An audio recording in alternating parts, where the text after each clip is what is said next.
yaitu jelaskan definisi filsafat pendidikan Islam dalam ruang lingkup Islamnya. Nah, pendidikan Islam adalah kajian mendalam dan sistematis tentang hakikat pendidikan berdasarkan ajaran Islam yang bertujuan untuk memahami dasar, tujuan, metode, dan nilai-nilai pendidikan secara menyeluruh.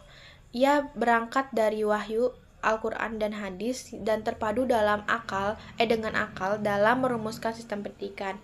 Ruang lingkup mencakup 3 aspek utama. Yang pertama ontologi, itu membahas hakikat manusia dan realitas. Yang kedua itu epistemologi, membahas sumber pengetahuan dan cara memperolehnya. Dan aksiologi itu membahas nilai-nilai dalam pendidikan serta seperti etika, moral, dan tujuan kehidupan. Terus yang kedua yaitu pertanyaan kedua itu apa fungsi filsafat Islam bagi pendidikan Islam? Nah, filsafat Islam berfungsi sebagai pondasi dalam merancang sistem pendidikan Islam.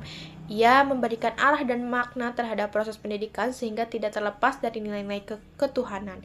Fungsi lain adalah untuk merumuskan tujuan pendidikan yang selaras dengan visi Islam tentang manusia dan kehidupannya.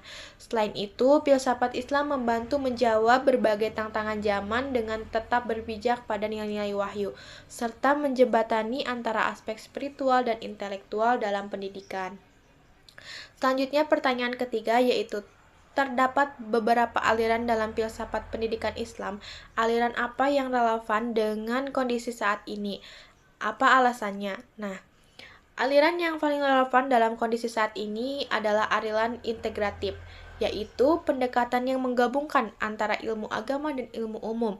Alasan utamanya adalah karena tantangan dunia modern memerlukan kemampuan menguasai ilmu pengetahuan dan teknologi sekaligus memiliki karakter dan nilai spiritual yang kuat. Pendidikan Islam dengan pendekatan ini mampu menghasilkan generasi yang tidak hanya cerdas secara akademis, tetapi juga berakhlak, beriman, dan mampu menjaga integritas dalam kehidupan sosial dan profesional. Selanjutnya pertanyaan keempat yaitu jelaskan pengertian filsafat pendidikan Islam dan apa pentingnya filsafat pendidikan Islam ini. Filsafat pendidikan Islam adalah pemikiran sistematis tentang pendidikan yang bersumber dari prinsip-prinsip Islam, bertujuan untuk membentuk manusia paripurna atau insan kamil. Pentingnya filsafat pendidikan Islam terletak pada perannya dalam menjaga arah pendidikan tetap sesuai dengan nilai-nilai keislaman. Nah, ia juga mencegah pendidikan dari pengaruh sekularilisasi serta memastikan bahwa proses pembelajaran tidak hanya fokus pada pencapaian dunia, tapi juga ukhrawi, yakni mendekatkan diri kepada Allah dan meraih kebahagiaan abadi. Selanjutnya itu nomor 5. Sebutkan dan jelaskan 3 aliran filsafat pendidikan Islam dan siapa tokoh tiap aliran tersebut.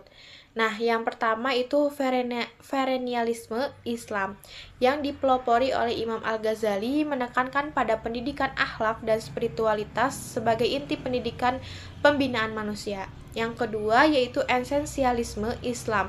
Tokohnya adalah Ibnu Sina yang menekankan penting penguasaan ilmu-ilmu dasar dan mengembangkan logika serta akal. Yang ketiga itu Progresisme Islam yang diwakili oleh Muhammad Iqbal yang menekankan pentingnya pendidikan sebagai sarana perubahan dan pembaharuan, serta perlunya pendidikan untuk terus-menerus mengikuti zaman tanpa melepaskan nilai-nilai Islam. Selanjutnya itu pertanyaan ke-6, secara filosofis apa keunggulan pendidikan Islam dibandingkan dengan pendidikan Barat? Nah, secara filosofis pendidikan Islam memiliki keunggulan karena bersifat integral dan menyeluruh. Pendidikan tidak hanya membentuk intelektual tetapi juga spiritual dan moral manusia. Pendidikan Barat itu cenderung sekuler dan berfokus pada aspek material kognitif, sementara pendidikan Islam memadukan antara akal dan wahyu, dunia dan akhirat, serta menempatkan tujuan pendidikan sebagai sarana mendekatkan diri kepada Allah. Pendidikan Islam juga lebih menekankan pada pembentukan karakter dan akhlak yang terluhur. Selanjutnya itu pertanyaan nomor 7, bagaimana pandangan kamu tentang integrasi keilmuan agama dan sains dalam pendidikan Islam? Nah, saya memandang bahwa integrasi antara ilmu agama dan ilmu sains dalam pendidikan Islam sangat penting dan mendesak. Dalam Islam, tidak hanya pemisahan antara keduanya, karena semua itu Ilmu hakikatnya berasal dari Allah. Ilmu sains dapat membantu manusia memahami ciptaan Allah, sedangkan ilmu agama juga memberikan arah dan nilai terhadap penggunanya. Integrasi ini juga akan menciptakan generasi yang tidak hanya cerdas secara akademik, tetapi juga memiliki kesadaran yang spiritual yang tinggi gitu, serta mampu mengembangkan teknologi yang bermanfaat dan tidak merusak tatanan kehidupan. Seperti itu. Terus yang nomor 8 itu pertanyaannya, di mana posisi Tuhan dalam pendidikan Islam? Nah, Tuhan atau Allah Subhanahu wa taala menempati posisi sentral dalam pendidikan Islam. Segala proses pendidikan dalam Islam berorientasi kepada pengabdian kepadanya.